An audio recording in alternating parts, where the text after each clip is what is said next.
Bueno, ahí tenían las declaraciones de esta señora de apoyo a Maduro, ¿no? Claro que no todo el mundo piensa igual, por supuesto. Vamos a analizar la situación económica en Venezuela. Para eso tenemos aquí en el estudio con nosotros a la periodista venezolana Elena Poleo. ¿Qué tal, Elena? ¿Cómo estás? ¿Qué tal? Buenas noches. Bienvenida al programa. Y vamos a darle las buenas noches vía Skype desde Caracas, Venezuela, al economista Alexander Guerrero. ¿Qué tal, Guerrero? Buenas noches. Buenas noches, muchas gracias por la invitación. Al contrario, un placer el que esté con nosotros. Como usted escuchó, está aquí conmigo Elena Poleo en el estudio. Estamos hablando, comienzo con usted, de la peor crisis de los últimos 50 años. ¿A qué se debe? ¿Por qué? Sí, bueno, es una crisis, yo diría, más política que económica. Las consecuencias son económicas, en parte por los problemas que ocasiona, sobre todo la caída del estándar de vida de la gente, la disminución de la calidad de vida y en esa especie de tenazas que podemos mencionar, la escasez y algo que yo he llamado la hiperinflación. Hay quienes niegan que técnicamente estemos en un ambiente hiperinflacionario. Yo lo niego por cuanto la inflación no la mido por el alza de los precios, sino por la caída del poder adquisitivo del bolívar. Y ahí es donde estamos midiendo hiperinflaciones que pueden estar alrededor de 129 a 150% anual. El impacto es terrible sobre el ingreso real y la velocidad de empobrecimiento es inusitada, no la habíamos nunca visto. Pero digo política, la crisis, porque hay decisiones que hay que tomar cuando la economía no funciona, cuando los gobiernos gastan más de lo que reciben. En el caso nuestro, petróleo, endeudamiento e impuestos, como los grandes rubros de ingresos fiscales. Eso se debe esencialmente a una brutal déficit fiscal insostenible que ha sido pues la causa del proceso de presión inflacionaria, ha sido la causa de la escasez, pero en el fondo no generado por un problema económico básico como el que se ha generado y se generó durante los 80 y los 90 y los 2000, que era una caída del precio del petróleo. Por el contrario, el precio del petróleo muestra un sólido entre el 90 y 100%. Sin embargo, la crisis financiera viene por caída de la renta del petróleo, que es distinto a la caída del precio del petróleo. Hay una gran disparidad entre lo que es caída de la renta del petróleo y caída del precio del petróleo, porque lo que el gobierno recibe por explotación del petróleo es renta del petróleo después que se han pagado las obligaciones fundamentales de PDVSA. Poniéndolo de otra forma, ¿no se debe esto a causas naturales, sino a incapacidad?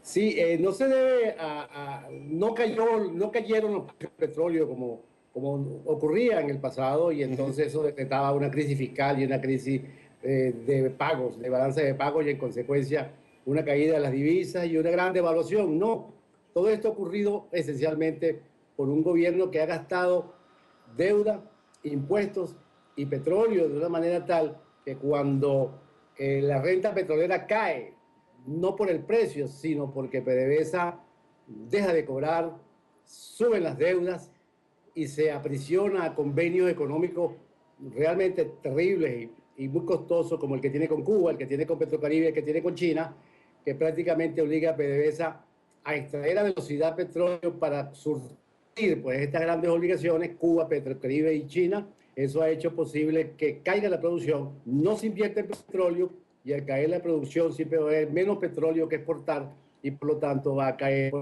la renta del petróleo, que es lo que independientemente de que el precio del petróleo se mantenga en $100. Claro, muy claro el punto de lo que nos está explicando. Voy ahora con Elena. Nos estaba hablando ahora, Guerrero nos decía que es una crisis de fondo política, ¿no?, que se ve superficialmente, vamos a ponerlo de esa forma, en la economía. Ahora, ¿qué repercusiones tiene esto el 8 de diciembre? Sí, claro, se ve que es un problema político, que la forma de agarrar, de que lo vemos y lo sentimos en la calle es las repercusiones políticas.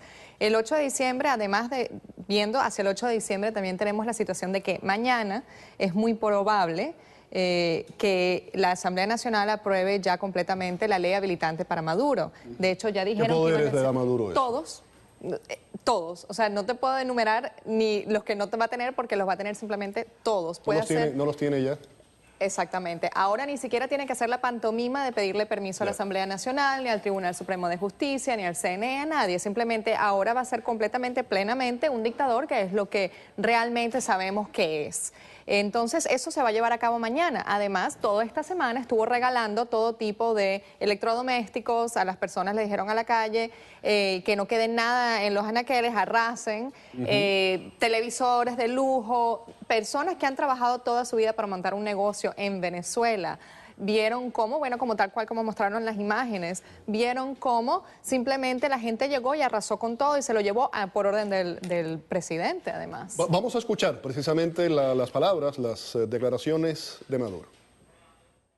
Hemos logrado algo que jamás ni nunca nadie creía que lo podíamos lograr. Hemos bajado los precios de los productos, abajo los precios. Primera vez en la historia del país. Primera vez en la historia del país. Guerrero, voy con usted ahora. ¿Esto que es una incitación al saqueo, a la delincuencia? Sí, hay dos elementos importantes que vale la pena mencionar. Uno es político, que tiene que ver con una ley habilitante para una serie de medidas en el orden económico dirigidas a coercionar el aparato productivo privado fundamentalmente y a habilitar una congelación de precios o establecimiento de precios máximos a todos los bienes, que fue lo que él anunció. Es una especie de, yo lo he planteado como una carrera hacia adelante, porque el país está prácticamente en un caos, ya no solamente un caos financiero, ya no es un caos económico por temas de pago que tiene Venezuela, sino que ya es un caos porque Venezuela ya no consigue dólares, el gobierno no tiene dólares, la industria petrolera la llevó a un punto de prácticamente de ruina y las decisiones en el plano político van dirigidas entonces a cortar las libertades. Lo que hace Maduro y lo que hace el gobierno es correr hacia adelante a ver si llega primero que nosotros. El problema fundamental que ahora tiene, que es el de la enorme crisis fiscal, le ha venido causando dos grandes problemas. Primero, que tiene dificultades para pagar la administración pública, producto del déficit fiscal, pero tiene uno adicional que es ineludible, que es la inflación, que viene producto de la impresión de dinero, de la utilización del Banco Central como una especie de caja chica para financiar el gasto o el déficit fiscal del gobierno. En la carrera inflacionaria, el gobierno la trata de detener a través de una congelación de precios que llevará de manera ineludible y de manera más rápida que temprana a una escasez y a un racionamiento de tarjetas. Yo le voy a mencionar, si me permite, le voy a mencionar algunos puntos de la economía venezolana y de una forma simple. Resúmame su punto de vista. Vamos a hablar, por ejemplo, del tema del desabastecimiento y la carestía. ¿Qué puede decirnos sobre eso? Tenemos un desabastecimiento, o lo vamos a llamar escasez, alrededor del 22% en el último mes. Viene marcando por encima de 20% en los últimos 22 meses. Eso quiere decir que hay bienes que ya no se consiguen definitivamente, no hay forma de conseguirlos y hay que hacer colas. Y por eso en Venezuela, y las calles de Caracas, las calles de las ciudades, se ve que la gente hace cola como en Cuba. Ya eso es normal en Venezuela, la gente se ha venido como resignando a que donde hay una cola, la gente se para a ver y después pregunta, ¿para qué es esta cola? Porque no sabe qué es lo que ha llegado, no sabe qué viene, además del precio que está subiendo. Eso ha convertido a la gente en entes pasivos de un problema económico que puede realmente desbocar socialmente Venezuela. A eso ha respondido Maduro con una congelación de precios, pero es precisamente el remedio contrario, porque el síndrome que va a producir la congelación de precios o la fijación de precios máximos es aún más escasez y caída definitivamente del producto privado. Déjeme hablarle de dos puntos más. Quería saber su opinión antes de pasar con nuestro próximo invitado, que lo tenemos en la línea telefónica ya. El tema del oro, que fue una obsesión de Hugo Chávez en su momento, y el de las reservas internacionales. Sí, las reservas caen.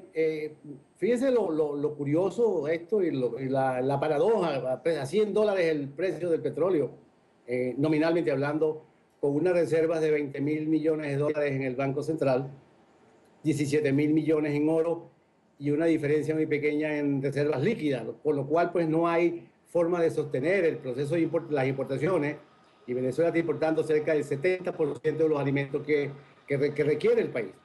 Ese fenómeno tan curioso ha hecho posible que no haya forma de financiar las importaciones, la economía se contraiga y el presidente entonces sale adelante con una medida política de bajar los precios y de congelar los precios o de poner precios máximos.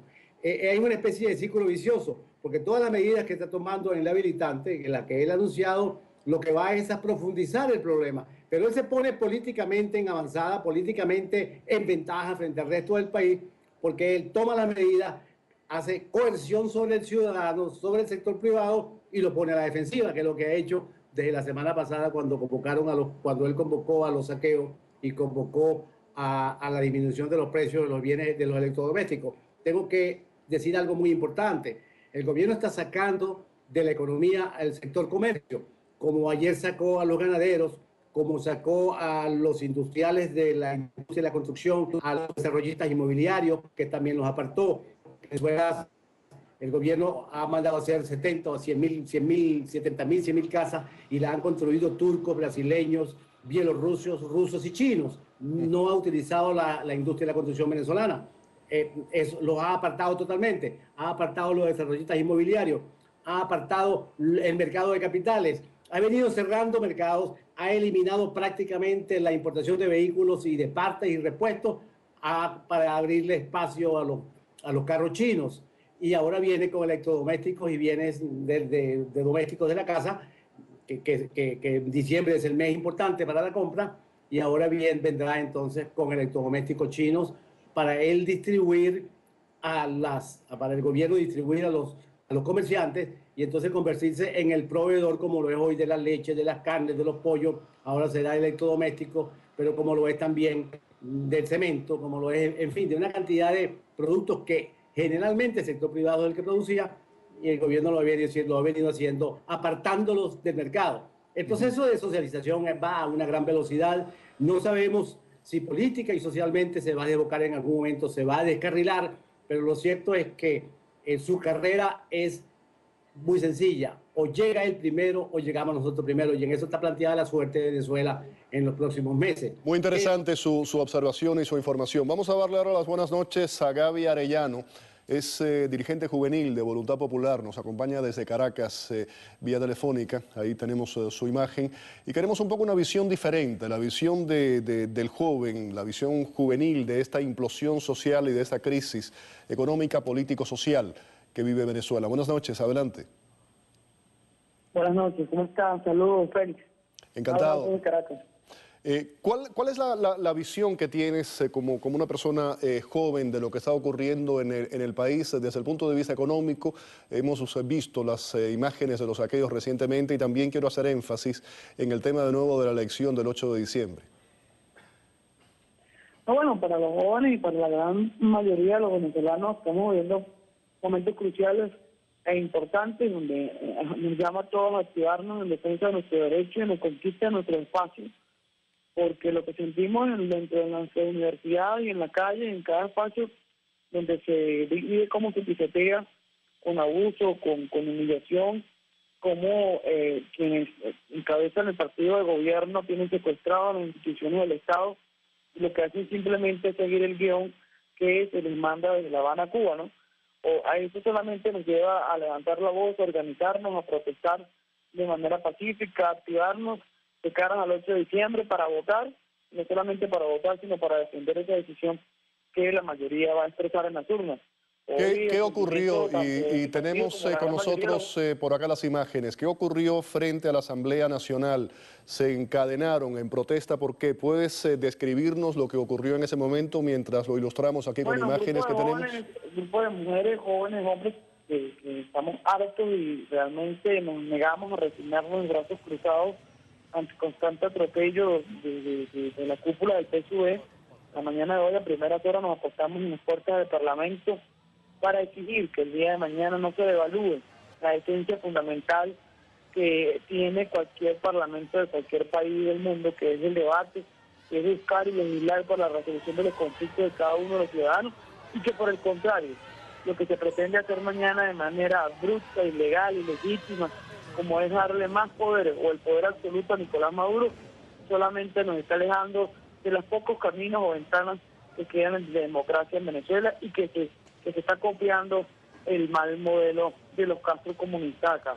Esa ley habilitante no resuelve el problema de la escasez, no resuelve el problema de la inflación, no resuelve el problema de la inseguridad, solamente es una ley para darle poderes a Maduro, para que persiga, para que criminalice la disidencia y para que se siga trincherando como un monarca, como un dictador en el poder, y se siga poniendo de espalda de la mayoría del poder. Pero ante esos abusos, ante esos atropellos, ante tener unos poderes arrodillados a las líneas de la cúpula del PSUV, pues nuestra visión y nuestra lucha va a seguir siendo como lo hicimos, de la manera pacífica y constitucional en las puertas del Parlamento, y que bueno, eso conllevó a que fuésemos acá de manera violenta de esas instancias, y que luego estuvimos detenidas por más de 7 horas, violándose todo nuestro debido proceso, pero que al final ver que no tenía ningún delito en lo que estábamos haciendo, y bueno, abocarse a la presión que se generó por las redes sociales, que es la única mediana ventana que queda para comunicar las cosas acá en Venezuela, se activaron, y bueno, hubo bastante